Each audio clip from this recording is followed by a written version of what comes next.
នៅក្នុងប្រតិទិនក្រុមជំនុំថ្ងៃនេះគឺជាសប្តាហ៍ទី5នៃរដូវកាលនៃការរស់ឡើងវិញរបស់ព្រះយេស៊ូវតើការរស់ឡើងវិញរបស់ព្រះយេស៊ូវមានអំណាចផ្លាស់ប្ដូរអ្វីខ្លះយើងបានរៀននៅក្នុងព្រះគម្ពីរកិច្ចការជំពូក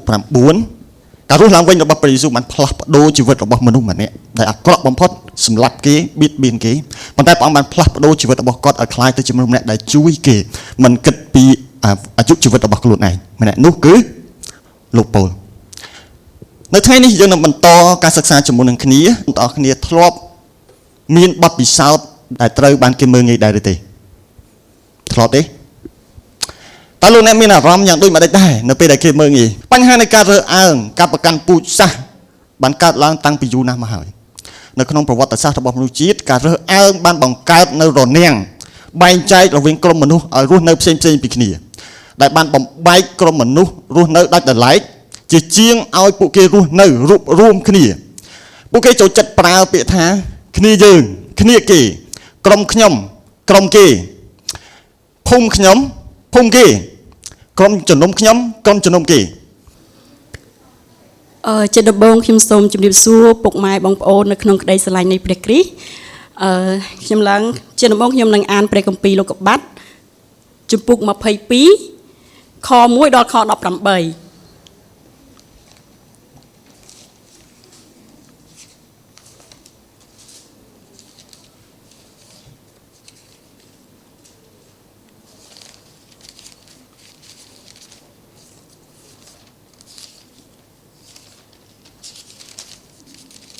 អូខេ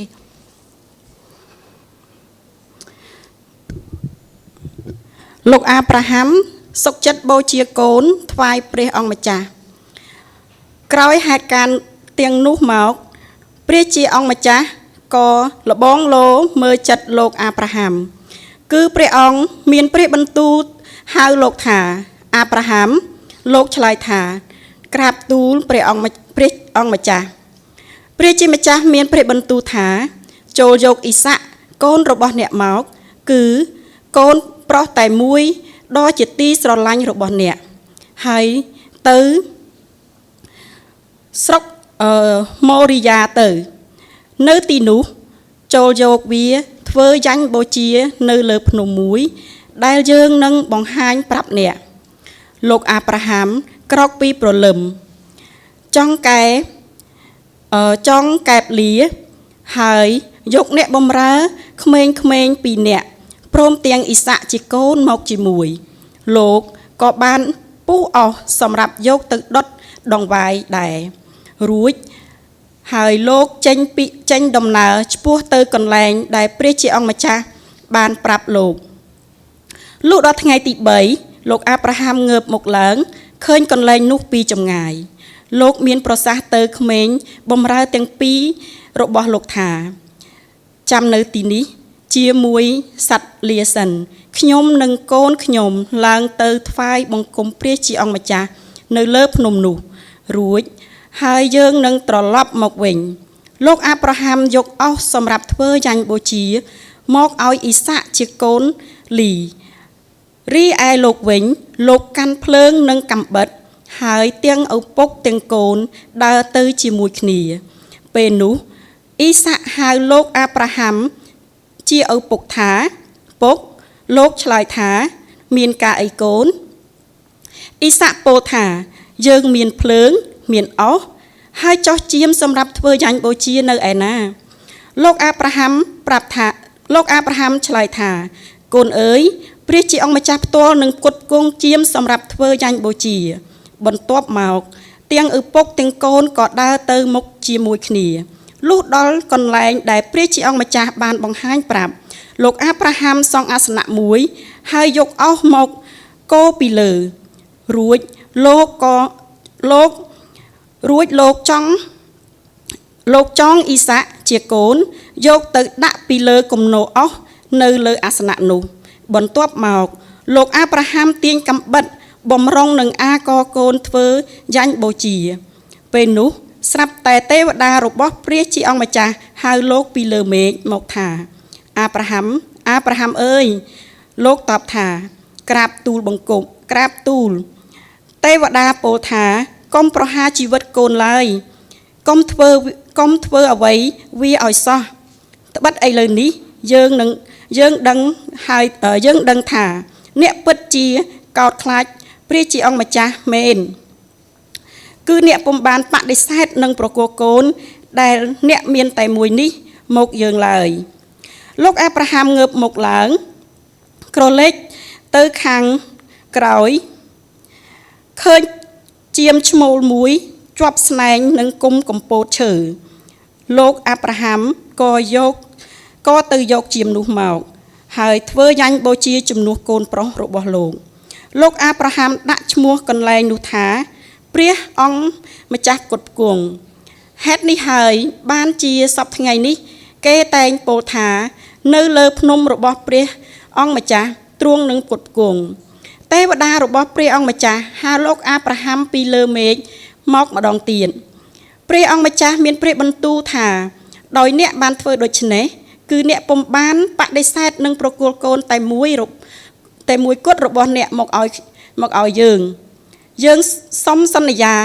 ថាយើងសុំសន្យាជាពាក្យពិតថាយើងពិតជាព្រះអង្គម្ចាស់យ៉ាងណាយើងនឹងប្រទានពរដល់អ្នកដ៏ច្រើនបរិបូរណ៍យ៉ាងនោះដែរយើងនឹងធ្វើឲ្យពូជពង្សរបស់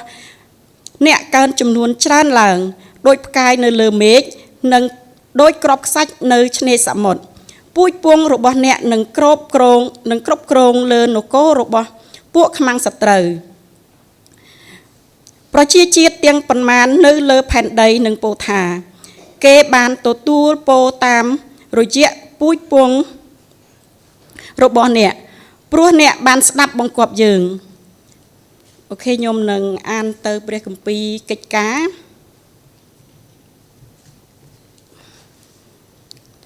ជំពូក11ខ1ដល់ខ18លោកពេត្រុសធ្វើសេចក្តីរាយការណ៍ជូនក្រុមអ្នកជឿនៅក្រុងយេរូសាឡឹមក្រុមសាវកនិងបងប្អូននៅស្រុកយូដាឮដំណឹងថាសាសដតីបានទទួលព្រះបន្ទូលរបស់ព្រះជាអង្គម្ចាស់ដែរការលោកពេត្រុសឡើងទៅដល់ក្រុងយេរូសាឡឹមវិញអ្នកជឿដែលជាសាសយូដានាំគ្នារិះគន់លោកថាលោកបានចូលក្នុងផ្ទះសាសដតីហើយក៏បានបរិភោគជាមួយនឹងពួកគេថែមទៀតផងលោកពេត្រុសក៏រៀបរាប់ប្រាប់គេយ៉ាងក្បោះក្បាយថាកាលនៅក្រុងស៊ូពេយប់ពេក្នុងពេលអធិដ្ឋានខ្ញុំលងស្មារតីនិមិត្តឃើញវត្ថុម្យ៉ាងដូចកំរាលតុមួយយ៉ាងធំដែលមានចុងជីទាំង4ជ្រុងចុះពី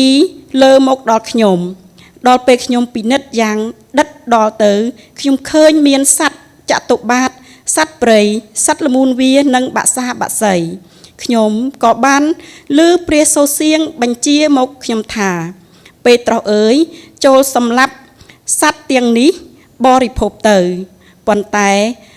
ខ្ញុំទូលទៅវិញថាទេព្រះអង្គម្ចាស់ទូលបង្គំពុំដែលទទួលទានអ្វីដែលវិន័យហាមឃាត់ឬមិនបរិភោគតតែសោះមិនបរិសុទ្ធតតែសោះ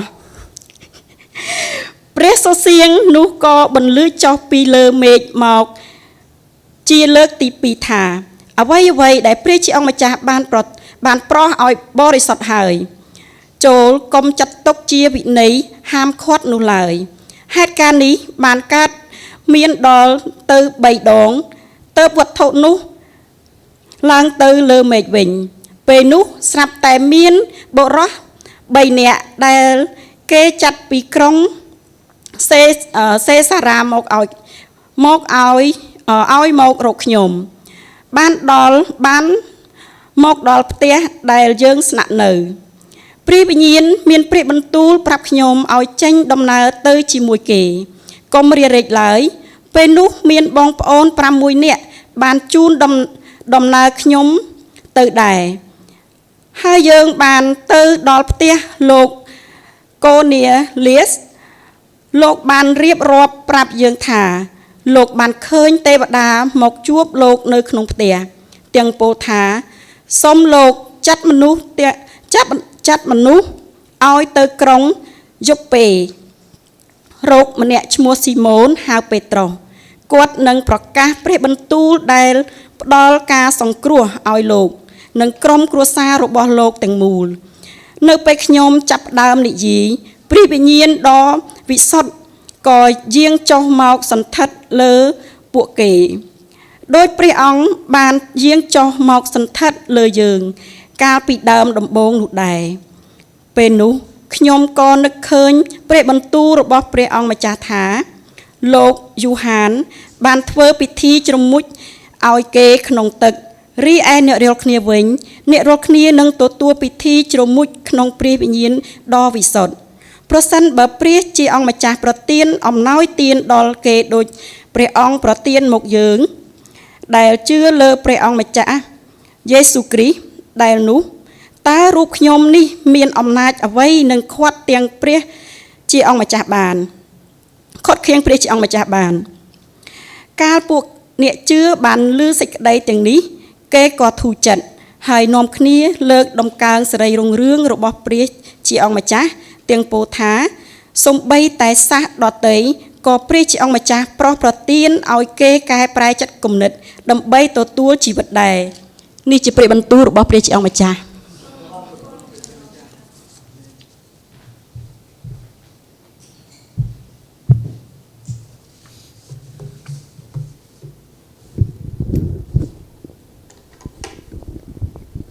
បាទសូមអនុញ្ញាតគោរពនឹងជម្រាបសួរពុកម៉ែបងប្អូនទាំងអស់គ្នានៅក្នុងសេចក្តីស្រឡាញ់ព្រះម្ចាស់ព្រះយេស៊ូវអរគុណព្រះអង្គសូមសូមរួមចិត្តអធិដ្ឋានជាមួយខ្ញុំអព្រះបិតានៃខ្ញុំនៅក្នុងឋានសួគ៌ក៏អរគុណព្រះអង្គសម្រាប់ពេលវេលាថ្ងៃនេះដែលទុំគុំខ្ញុំទាំងគ្នាបានមកជួបជុំគ្នាដើម្បីស្ដាប់ព្រះបន្ទូលព្រះអង្គសូមប្រទានបញ្ញាដល់ទុំគុំខ្ញុំនៅក្នុងការសិក្សាព្រះបន្ទូលព្រះអង្គនៅថ្ងៃនេះផងដែរក៏អរគុណក៏អធិដ្ឋាននៅក្នុងព្រះនាមព្រះម្ចាស់ព្រះយេស៊ូវគ្រីស្ទអាមែននៅក្នុងប្រតិទិនក្រុមជំនុំថ្ងៃនេះគឺជាសប្តាហ៍ទី5នៃរដូវកាលនៃការរស់ឡើងវិញរបស់ព្រះយេស៊ូវតើការរស់ឡើងវិញរបស់ព្រះយេស៊ូវមានអំណាចផ្លាស់ប្ដូរអ្វីខ្លះយើងបានរៀននៅក្នុងព្រះគម្ពីរកិច្ចការជំពូក9ការរស់ឡើងវិញរបស់ព្រះយេស៊ូវបានផ្លាស់ប្ដូរជីវិតរបស់មនុស្សម្នាក់ដែលអាក្រក់បំផុតសម្លាប់គេបៀតបៀនគេប៉ុន្តែព្រះអង្គបានផ្លាស់ប្ដូរជីវិតរបស់គាត់ឲ្យคล้ายទៅជាមនុស្សម្នាក់ដែលជួយគេមិនគិតពីអាយុជីវិតរបស់ខ្លួនឯងម្នាក់នោះគឺលោកប៉ូលនៅថ្ងៃនេះយើងនឹងបន្តការសិក្សាជាមួយនឹងគ្នាតើអំណាចរបស់ព្រះយេស៊ូវផ្លាស់ប្ដូរអ្វីទៀតហើយយើងនឹងយល់ដឹងជាមួយគ្នាអំពីអំណាចរបស់ព្រះយេស៊ូវនៅក្នុងការរស់ឡើងវិញហើយព្រះអង្គនឹងផ្លាស់ប្ដូរព្រះអង្គនឹងរុះរើនៅរនាំងបាក់បែករនាំងនៃការរើសអើងរនាំងនៃការប្រកាន់ពូជសាសន៍វប្បធម៌ហើយព្រះអង្គនឹងផ្លាស់ប្ដូរនៅក្នុងសង្គមលោកអ្នកបងប្អូនទាំងអស់គ្នាតើលោកអ្នកបងប្អូនទាំងអស់គ្នាធ្លាប់មានបទពិសោធន៍ដែលត្រូវបានគេមើលងាយដែរឬទេធ្លាប់ទេតើលោកអ្នកមានអារម្មណ៍យ៉ាងដូចម្ដេចដែរនៅពេលដែលគេមើលងាយស្វាយចិត្តដេកលក់បាក់មិនហើយមែនអត់សបាយរកអ្វីដាក់មិនបានសបាយបញ្ហានៃការរើសអើងការប្រកាន់ពូជសាសន៍បានកើតឡើងតាំងពីយូរណាស់មកហើយនៅក្នុងប្រវត្តិសាស្ត្ររបស់មនុស្សជាតិការរើសអើងបានបង្កើតនៅរនាំងបែងចែករវាងក្រុមមនុស្សឲ្យរស់នៅផ្សេងពីគ្នាដែលបានបំបែកក្រុមមនុស្សរស់នៅដាច់ដោយឡែកជាជាងឲ្យពួកគេរស់នៅរួបរួមគ្នាពួកគេចូលចិត្តប្រើពាក្យថាគ្នាយើងគ្នាគេក្រុមខ្ញុំក្រុមគេភូមិខ្ញុំភូមិគេក្រុមជំនុំខ្ញុំក្រុមជំនុំគេនៅក្នុងប្រវត្តិសាស្ត្រសម័យទំនើបលោកអ្នកបងប្អូនទាំងគ្នាយើងឃើញអំពីចលនាជាច្រើនចាប់ផ្ដើមប្រឆាំងផ្ដួលរលំនៅការប្រកាន់ពូជសាសន៍ទាំងអស់នេះដោយយើងមើលឃើញនៅចលនាលទ្ធិប្រជាពលរដ្ឋនៅសហរដ្ឋអាមេរិកការបញ្ចប់របបបែងចែកពណ៌សម្បុរនៅប្រទេសអាហ្វ្រិកខាងត្បូងនិងការបែងចែកវណ្ណៈនៅប្រទេសឥណ្ឌាជាដើមទោះបីជាយ៉ាងណាក៏ដោយការប្រកាន់ពូជសាសន៍ការរើសអើងនេះនៅតែបន្តមានដដែលនៅក្នុងសង្គមជាតិការរើសអើងការប្រកាន់ពូជសាសន៍នៅតែជាបញ្ហាសំខាន់នៅឡើយដែលយើងឃើញនៅក្នុងក្រុមជំនុំក៏កើតមានឡើងដែរយើងឃើញថាគិបបរិស័ទជួនកាលនៅតែបែងចែកគ្នានៅតែរើសអើងគ្នាដោយសារតែវប្បធម៌ខុសគ្នាដោយសារតែភាសាខុសគ្នាពេលខ្លះដោយសារតែឋានៈនៅក្នុងសង្គមខ្ញុំខ្ពស់ជាងខ្ញុំលោជាងខ្ញុំសង្ហាជាងពេលខ្លះបែងចែក ដោយសារតែចំណង់ចំណូលចិត្តផ្សេងគ្នាប្រវត្តិសាស្ត្រវតាដូចជាមិនសូវល្អខ្ញុំអត់ចូលចិត្តគាត់ទេហើយអ្នកខ្លះក៏បែងចែកទៅលក្ខណៈខាងក្រៅមើលឃើញខាងក្រៅថាដូចជាមើលទៅមិនដូចខ្ញុំសោះនេះគឺជាគោលបំណងមួយដែលផ្ទុយពីគោលបំណងរបស់ព្រះជាម្ចាស់សម្រាប់ក្រុមជំនុំនៅក្នុងព្រះគម្ពីរកិច្ចការដែលយើងសិក្សានៅថ្ងៃនេះគឺនៅចំពុក11ខ1ដល់18យើងនឹងមើលឃើញថាព្រះជាម្ចាស់បានបំបែកនៅរនាំងដែលបានខណ្ឌបែងចែករវាងក្រុមមនុស្សដែលរើសអើងគ្នាដែលប្រកាន់គ្នាទៅវិញទៅមកដែលយើងឃើញនៅក្នុងចំណោមគ្រីស្ទបរិស័ទដំបូងគឺរនាំងរវាងសាសយូដានិងសាសដទៃព្រះជាម្ចាស់បានបង្ហាញយ៉ាងច្បាស់ថាទ្រង់មិនលំអៀងទៅកាន់មនុស្សណាម្នាក់ទេព្រះអង្គមិនលំអៀងទៅខាងស្រីស្អាតប្រុសស្អាតទេហើយសេចក្តីសង្គ្រោះរបស់ព្រះអង្គក៏មិនបានបែងចែកសម្រាប់មនុស្សគ្រប់គ្នាដែរសំទោសមនុស្សណាម្នាក់ដែរគឺព្រះអង្គបានប្រទានឲ្យដល់មនុស្សគ្រប់រូបមិនថាពួកគាត់ចេញមកពីប្រភពណានៅឡើយលោកអ្នកបងប្អូនទាំងអស់គ្នាយើងសិក្សាបន្តិចប្រជាជនយូដាបានរក្សាភាពដាច់ដោយឡែកចេញពីសាសដទៃតាំងពីយូរយារណាស់មកហើយការដាច់ដោយឡែកការញែកខ្លួននេះគឺមានឫសគល់នៅក្នុងព្រះគម្ពីរលេវីវិន័យដែលជាក្រឹតវិន័យរបស់លោកម៉ូសេដែលតាក់ទងទៅនឹងភាពស្អាតហើយនឹងភាពមិនស្អាតនៅក្នុងលេវីវិន័យចំពុក11រហូតដល់ចំពុកទី15ក្រឹតវិន័យទាំងនេះបានធ្វើឲ្យមានរនាំងរវាងខណ្ឌបែងចែករវាងសាសយូដានិងសាសដទៃនៅក្នុងគំនិតរបស់សាសយូដាសាសដទៃត្រូវបានចាត់ទុកថាជាមនុស្សដែលមិនស្អាតទេមិនបរិសុទ្ធទេហើយមិនសមនឹងចូលរួមនៅក្នុងសហគមន៍របស់គ្រីស្ទបរិស័ទនោះឡើយជាងនេះទៅទៀតនៅក្នុងព្រះគម្ពីរសញ្ញាថ្មីលោកអ្នកបងប្អូនទាំងអស់គ្នាដឹងថាជនជាតិរ៉ូមចក្រភពរ៉ូមបានគ្រប់គ្រងប្រទេសអ៊ីស្រាអែលចឹងមានន័យថាសាសដទៃនៅពេលនោះគឺគ្រប់គ្រងអំណាចចឹងពួកគេជិះជាន់ធ្វើបាបដាក់ពន្ធទៅលើជនជាតិយូដាដូច្នេះជនជាតិយូដាមិនចូលចិត្តសាសដទៃទេលោកអ្នកបងប្អូនទាំងអស់គ្នាដូច្នេះការសំអប់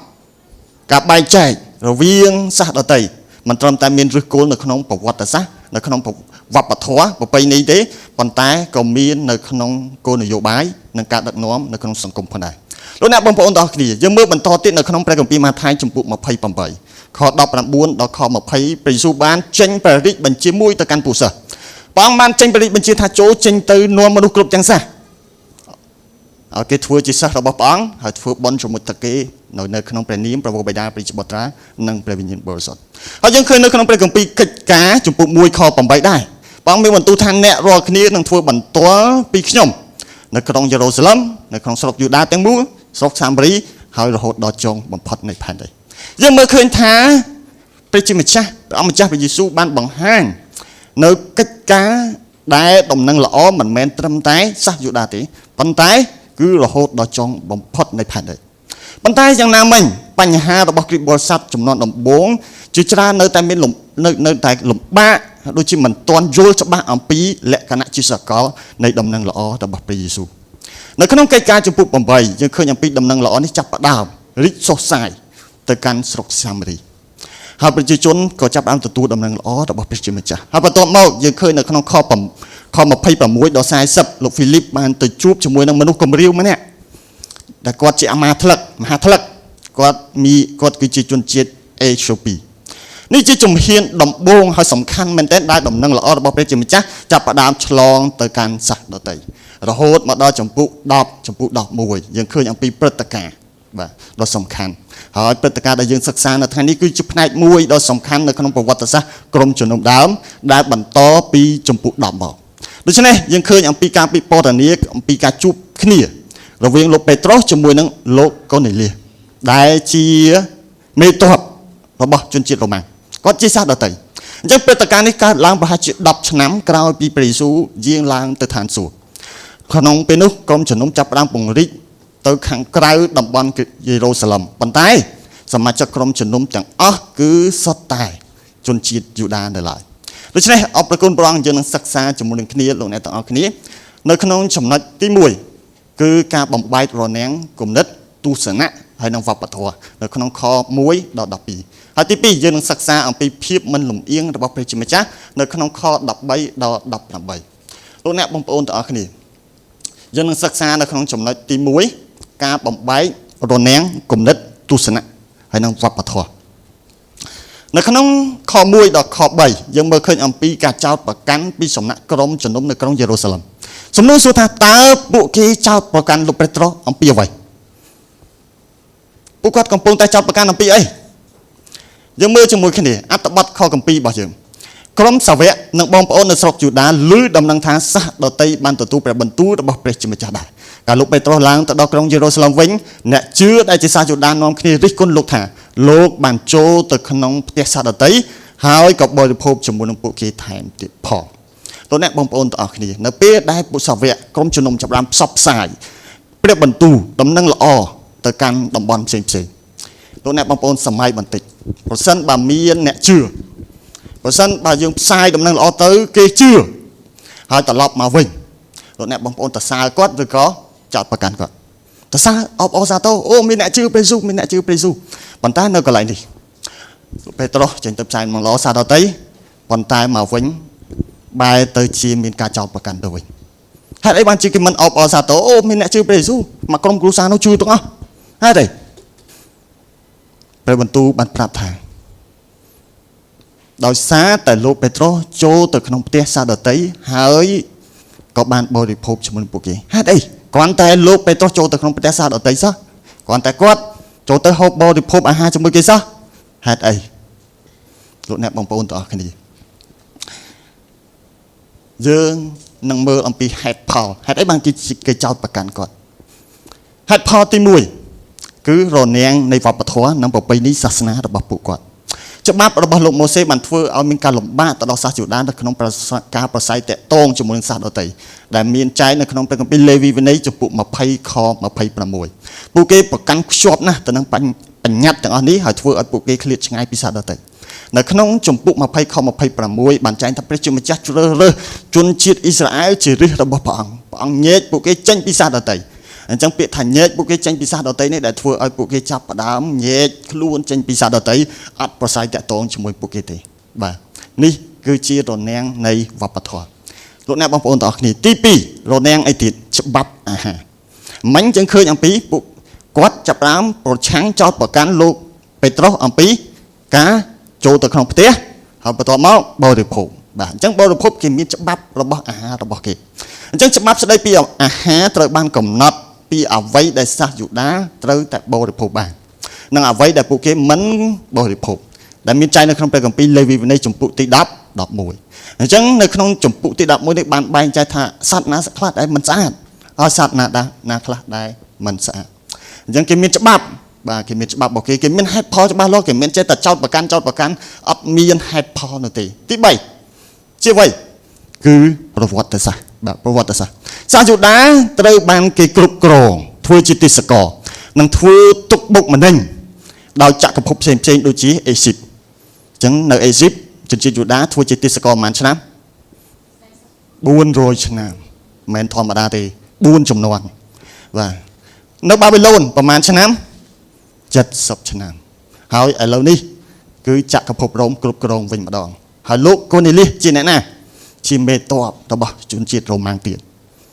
តើពួកគេស្អប់ទេនេះជាហេតុផលដែលពួកគាត់ស្អប់ដល់សាសដទៃបាទលោកអ្នកបងប្អូនតោះគ្នាតើត្រូវធ្វើដូចម្តេចដើម្បីបំបែកនៅរនាំងទាំងអស់នេះបំបែករនាំងទាំងអស់នេះលោកអ្នកបងប្អូនតោះគ្នាសូមគិតបន្តិចសប្តាហ៍ថ្ងៃក្រុមជំនុំរបស់យើងក្រុមជំនុំដទៃទៀតក៏មានបញ្ហាក៏មានរនាំងในការរើសអើងដែរដោយសារតែបញ្ហានៃការរស់នៅពេលខ្លះបែងចែកដែរខ្ញុំនៅដមតកូបញ្ញាខ្ញុំនៅដមគូច័ន្ទខ្ញុំនៅដមនេះពេលខ្លះបែងចែកដែរបាទពេលខ្លះបញ្ហាដែរខ្ញុំស្អាតជាងខ្ញុំតង្ហាជាងខ្ញុំមានជាងខ្ញុំអត់សូវចូលចិត្តនិយាយមួយអ្នកក្រខ្លាចឆ្លងក្រពេលខ្លះប៉ះពោះដែរបាទប៉ះពោះលោកអ្នកបងប្អូនទាំងអស់គ្នាពេលខ្លះស្ថានភាពចំណងចំណូលចិត្តខ្ញុំចូលចិត្តនេះខ្ញុំចូលចិត្តនោះហើយគេអត់ចូលចិត្តដូចខ្ញុំបែងចែកគ្នាដែរលោកអ្នកបងប្អូនទាំងអស់គ្នាការរើសអើងជារឿយវាកើតចេញពីភាពអាត្មានិយមហើយមួយទៀតគឺចិត្តក្អឺតកតោអំនួតបាទដល់គិតថាខ្លួនឯងលយជាងសង្ហាជាងល្អជាងអ្នកដទៃចុះតើធ្វើដូចម្តេចដើម្បីបំបែកនៅរនាំងទាំងអស់នេះតើត្រូវធ្វើដូចម្តេចព្រះគម្ពីរបានប្រាប់យើងនៅក្នុងខទី5ដល់ខទី10សូមមើលជាមួយគ្នាជ ពិសេសខ្ញុំសរសេរថាជាពិសេសនៅក្នុងខទី9អញ្ចឹងនៅក្នុងខទី9បានបញ្ជាក់ថាអ្វីដែលព្រះជាម្ចាស់បានប្រោះឲ្យបរិសុទ្ធហើយចូលកំចាត់ទុកថាវិន័យនឹងតកតងជាមួយច្បាប់វិន័យដែលមានចែងនៅក្នុងព្រះគម្ពីរសញ្ញាចាស់ហ្នឹងហាមឃាត់នោះឡើយអញ្ចឹងនិមិត្តនេះព្រះជាម្ចាស់កំពុងបង្រៀនលោកពេត្រុសអំពីគោលការណ៍សំខាន់2បាទគោលការណ៍សំខាន់2តើគោលការណ៍អ្វីបាទអញ្ចឹងយើងមើលជាមួយគ្នាគោលការណ៍ទី1គឺគោលការណ៍នៃយុគសម័យថ្មីនៅក្នុងសម័យសម្ព័ន្ធព្រះគម្ពីរសញ្ញាថ្មីច្បាប់អាហារត្រូវបានផ្លាស់ប្ដូរដោយគោលការណ៍ថ្មីដូចជានៅក្នុងម៉ាថាយចំពុក15ខ11ព្រះយេស៊ូវមានបន្ទូលថាអ្វីដែលចូលទៅតាមមាត់មនុស្សមិនមែនធ្វើឲ្យមនុស្សទៅជាមិនបរិសុទ្ធឡើយទៅវិញមានតែអ្វីដែលចេញពីមាត់មនុស្សប៉ុណ្ណោះដែលធ្វើឲ្យមនុស្សត្រឡប់ទៅជាមិនបរិសុទ្ធនៅក្នុងព្រះគម្ពីរម៉ាកុសចំពុក7ខ19ក៏បញ្ជាក់ថាគ្រប់អាហារសុទ្ធតែបរិសុទ្ធទាំងអស់បាទអញ្ចឹងច្បាប់អាហារគឺផ្លាស់ប្ដូរហើយទី2គោលការណ៍មួយទៀតបាទគឺការយល់ដឹងថ្មីបាទមិញគំនិតឥឡូវនេះគំនិតដែរប៉ុន្តែគំនិតថ្មីបាទការពិតព្រះជាម្ចាស់បានប្រើនិមិត្តនេះដើម្បីបង្រៀនលោកពេត្រុសអំពីរបៀបដែលគាត់មើលឃើញសាសដទៃពីមុនគេមើលឃើញសាសដទៃជាសាសមិនស្អាតមិនបរិសុទ្ធមិនស័ក្តិសមតែឥឡូវគេមើលនៅក្នុងរបៀបថ្មីដែលយើងឃើញអំពីការយល់ដឹងនៅក្នុងព្រះគម្ពីរកិច្ចការចំពុក10ខ28លោកអ្នកបងប្អូនទាំងគ្នាអាចមើលជាមួយគ្នាហើយសង្កេតមើលទៅលើពាក្យដែលខ្ញុំ highlight ពណ៌ក្រហមលោកពេត្រុសមានប្រសាសន៍ទៅគេថាបងប្អូនជាទេវិន័យរបស់សាសយូដាហាមមិនអោយសាសយូដាតាក់ទងជាមួយនឹងជនបរទេសឬក៏ចូលទៅក្នុងផ្ទះរបស់គេឡើយប៉ុន្តែព្រះជាម្ចាស់បានបង្ហាញឲ្យខ្ញុំដឹងថាគាត់ចាប់បានដឹងបាទមិនត្រូវប្រកាន់នរណាម្នាក់ថាជាមនុស្សដែរវិន័យហាមឃាត់មិនអោយតាក់ទងឬជាមនុស្សមិនបរិសុទ្ធឡើយឥឡូវគាត់បានដឹងមិនមែនដឹងដោយសារតែគំនិតចំណេះដឹងរបស់គាត់ទេប៉ុន្តែគឺព្រះជាម្ចាស់ជាអ្នកបង្ហាញឲ្យគាត់ដឹងលោកអ្នកបងប្អូនទាំងគ្នាសូមកុំយល់ច្រឡំបាទកុំយល់ច្រឡំរឿងអីកុំយល់ច្រឡំការបំបែករនាំងទាំងប៉ុន្មានទាំង3នេះមិនមែនកើតឡើងដោយការសម្រេចចិត្តរបស់លោកពេត្រុសមិនមែនការសម្រេចចិត្តដោយមនុស្សដែលគាត់ព្យាយាមបំបែករនាំងនេះដោយខ្លួនឯងទេប៉ុន្តែដោយសារអីព្រះវិញ្ញាណដ៏វិសុទ្ធយើងមើលនៅក្នុងព្រះគម្ពីរកិច្ចការចំពុក11ខ11ដល់12ព្រះបន្ទូលប្រាប់ថាម៉េចព្រះវិញ្ញាណមានបន្ទូលប្រាប់ខ្ញុំឃើញអត់បាទព្រះវិញ្ញាណអញ្ចឹងមិនមែនគាត់មានចំណេះដឹងឬក៏ជាកម្លាំងដែលគាត់តយុទ្ធដោយខ្លួនឯងទេប៉ុន្តែគឺជាព្រះបាទអញ្ចឹងព្រះវិញ្ញាណបានបណ្ដាលឲ្យគាត់បានដឹងប្រាប់គាត់ឲ្យចេញទៅធ្វើដំណើរជាមួយនឹងគេនេះបានបង្ហាញឲ្យយើងឃើញថាព្រះជាម្ចាស់ជាអ្នកដែលផ្ដួចផ្ដើមហើយធ្វើនៅសកម្មភាពទាំងអស់នេះលោកអ្នកបងប្អូនទាំងអស់គ្នាការបំបែករនាំងតែនេះបង្ហាញអំពីលក្ខណៈដ៏សំខាន់របស់ព្រះជាម្ចាស់ដែលបំបែករនាំង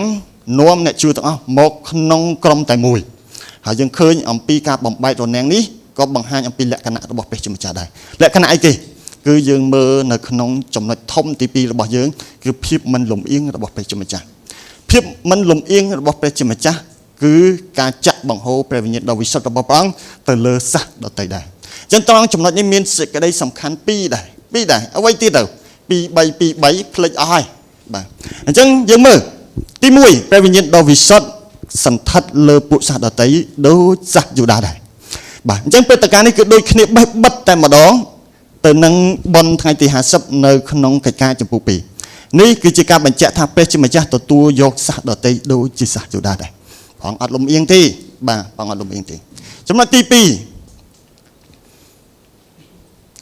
ការសន្ធិដ្ឋនៃព្រះវិញ្ញាណដ៏វិសុទ្ធកើតឡើងមុនពេលពិធីបុណ្យជាមួយទឹកវ៉ាវនេះមានន័យថាព្រះជាម្ចាស់មិនរងចាំឲ្យសាសដទៃទទួលពិធីកាត់ស្បែកឬក៏ពិធីជាមួយទឹកឬក៏កាន់តាមក្រឹតវិន័យរបស់ជនជាតិយូដាមុននោះទេដូច្នេះព្រះអង្គបានទទួលយកពួកគេវ៉ាវពិតជាពិសេសមែនទែនលោកអ្នកបងប្អូនទាំងគ្នាសកម្មភាពរបស់ព្រះជាម្ចាស់នៅទីនេះបានបង្ហាញអំពីគោលបំណងព្រះអង្គបង្ហាញឲ្យយើងឃើញថាក្រុមជំនុំគឺជាមនុស្សថ្មីជាក្រុមមនុស្សថ្មីដែលព្រះជាម្ចាស់ទទួលយកពួកគេនៅក្នុងភាពចម្រុះគ្នាតែម្ដងលោកអ្នកបងប្អូនទាំងគ្នាព្រះអង្គអត់បានប្រកាន់អំពីពណ៌សម្បុរព្រះអង្គអត់ប្រកាន់អំពីពូជសាសន៍វប្បធម៌គឺមនុស្សអាចរួបរวมគ្នានៅក្នុងការធ្វើការ នៅក្នុងការថ្វាយបង្គំហើយនឹងបម្រើព្រះជាម្ចាស់ជាមួយគ្នានៅក្នុងព្រះរាជរបស់ព្រះជាម្ចាស់គ្មានអ្នកធំគ្មានអ្នកទូចគឺមានសត្វតែកូនរបស់ព្រះជាម្ចាស់ទាំងអស់លោកប៉ូលបាននិយាយនៅក្នុងព្រះគម្ពីរកាឡាទីជំពូក3ខ28ថាគ្មានសាសយូដាគ្មានសាសក្រិចទេហើយក៏គ្មានអ្នកងារគ្មានអ្នកជាគ្មានបុរសគ្មានស្ត្រីទៀតដែរគឺបងប្អូនទាំងអស់គ្នាបានរួមគ្នាជាអង្គតែមួយនៅក្នុងព្រះយេស៊ូវបាទដូច្នេះលោកអ្នកបងប្អូនទាំងអស់គ្នាសរុបសេចក្តីមកការរស់ឡើងវិញរបស់ព្រះយេស៊ូវគ្រីស្ទមិនមែនគ្រាន់តែជាព្រឹត្តិការណ៍ប្រវត្តិសាស្ត្រទេមិនមែនតែប៉ុណ្្នឹងទេប៉ុន្តែគឺជាចលនាដ៏ខ្លាំងដែលបានបំបែករនាំងវប្បធម៌បំបែករនាំងសង្គមបាទមុនពេលព្រះយេស៊ូវរស់ឡើងវិញពិភពលោកមានការបែងចែកយ៉ាងច្បាស់យ៉ាងសំខាន់តែម្ដងរវាងជនជាតិយូដានិងសាសដទៃរវាងបុរសជាមួយនឹងស្ត្រីគេអត់ឲ្យតម្លៃទៅលើស្ត្រីទេប៉ុន្តែលោកអ្នកបងប្អូនទាំងអស់គ្នាការរស់ឡើងវិញរបស់ព្រះយេស៊ូវបានបំផ្លាញនៅរនាំងទាំងអស់នេះហើយបង្កើតនៅសហគមន៍ថ្មីមួយដែលហៅថាក្រុមជំនុំដែលជាកន្លែងដែលមានមូលដ្ឋានគ្រឹះដ៏ខ្លាំងដ៏មានតម្លៃគឺចេញពីសេចក្តីស្រឡាញ់និងភាពស្មើគ្នានៅចំពោះព្រះដូច្នេះអ្វីដែលយើងអាចរៀនបានតើនៅក្នុងក្រុមជំនុំរបស់យើងមានការប្រកាន់បកពួកដែរទេមានបកខាងស្ដាំមានបកខាងឆ្វេងដែរទេមានអត់មានវ៉ាវតើមានអ្នកណាកំពុងតែអត់និយាយដល់គ្នាអត់មានអ្នកឆ្លោះគ្នាទេមានអ្នកប្រកាន់ដែរទេតើលោកអ្នកបងប្អូនទាំងគ្នាមានគំនិតឬក៏ទស្សនៈអ្វីមួយដែលកើតឡើងផុសនៅក្នុងគំនិតដែលរារាំងលោកអ្នកទាំងអស់គ្នាមិនឲ្យចូលរួមជាមួយនឹងក្រុមមនុស្សដែលមានវប្បធម៌ខុសពីអ្នកទាំងអស់គ្នាដែលមានសាវតាខុសពីអ្នកទាំងអស់គ្នាដែលមានគំនិតឬក៏ចំណង់ចំណូលចិត្តខុសគ្នាដែរទេលោកអ្នកបងប្អូនទាំងអស់គ្នាប្រជាជនកម្ពុជាភាគច្រើនមិនសូវចូលចិត្តជនជាតិពីរទី1ជនជាតិវៀតណាមហើយនិងជនជាតិចិនអត់សូវចូលចិត្តឲ្យតែលុយឈ្មោះពីក្រុមហ្នឹងដូចមិនមកមានអារម្មណ៍ដូចជាក្តុកក្តួលមកបាទដោយសារតែយើងឃើញអំពីវីដេអូសកម្មភាពជាច្រើនដែលជនជាតិទាំងពីរនេះធ្វើមកដាក់ជនជាតិខ្មែរបាទដូច្នេះសូមពិចារណាអំពីអកប្បកិរិយាឬក៏ទម្លាប់ណាមួយដែលយើងបង្ហាញអំពីការរើសអើងការរារាំងមិនឲ្យយើងចូលរួមជាមួយអ្នកដទៃសូមពិចារណាហើយសូមអធិដ្ឋានសូមឲ្យព្រះជាម្ចាស់បង្ហាញនៅទង្វើឬក៏គំនិតទាំងអស់នោះមកកាន់ឲ្យយើងដឹងថាវាជាទង្វើមួយដែលមិនល្អហើយបន្ទាប់មកអនុញ្ញាតឲ្យព្រះវិញ្ញាណបរិសុទ្ធដឹកនាំលោកអ្នកបងប្អូនទាំងអស់គ្នាផ្លាស់ប្ដូរនៅទស្សនៈទាំងអស់នោះបាទហើយសូមអធិដ្ឋានហើយលោកអ្នកបងប្អូនទាំងអស់គ្នាចំណុចទី1ដែលយើងមិនគួរធ្វើនៅក្នុងក្រុមជំនុំកុំព្យាយាមញែកខ្លួនដាច់ចេញពីគេអាមែនដោយសារអីកុំព្យាយាមញែកចេញខ្លួនដាច់ឆ្ងាយពីគេដោយសារតែខ្ញុំជាអ្នកមានហើយអ្នកឯងជាអ្នកក្រកុំបាទទី2បាទដោយសារតែខ្ញុំរៀននៅសាលាល្អសាលាខ្ញុំលយជាងពិសេសជាងហើយអ្នកឯងមិនទទួលបានការសិក្សាទេអ្នកឯងរៀនចប់ថ្នាក់ទី6ហ្នឹងខ្ញុំមិនចង់សេពគប់កុំមានការបែងចែកបាទកុំព្យាយាមញែកខ្លួនចេញដោយសារតែខ្ញុំនៅដមលោកគ្រូបញ្ញាខ្ញុំនៅដមគ្រូច័ន្ទខ្ញុំអត់ចង់និយាយរដមខ្ញុំធំជាងដមខ្ញុំលយជាងកុំព្យាយាមអ្វីដែលយើងគួរធ្វើលោកអ្នកទាំងអស់គ្នារួបរวมគ្នាធ្វើការជាមួយគ្នាជួយគ្នាទៅវិញទៅមកពង្រឹងគ្នាទៅវិញទៅមកនៅក្នុងជំនឿរបស់យើងទី3អីទៀតស្រឡាញ់ហើយនឹងបម្រើអ្នកដទៃចុងក្រោយគឺនាំដំណឹងល្អទៅកាន់ពិភពលោកទាំងមូលដូចជាលោកពេត្រុសនាំដំណឹងល្អទៅកាន់សាសដទៃអាមែនអាមែនអរគុណព្រះអង្គសូមព្រះអង្គប្រទានពរ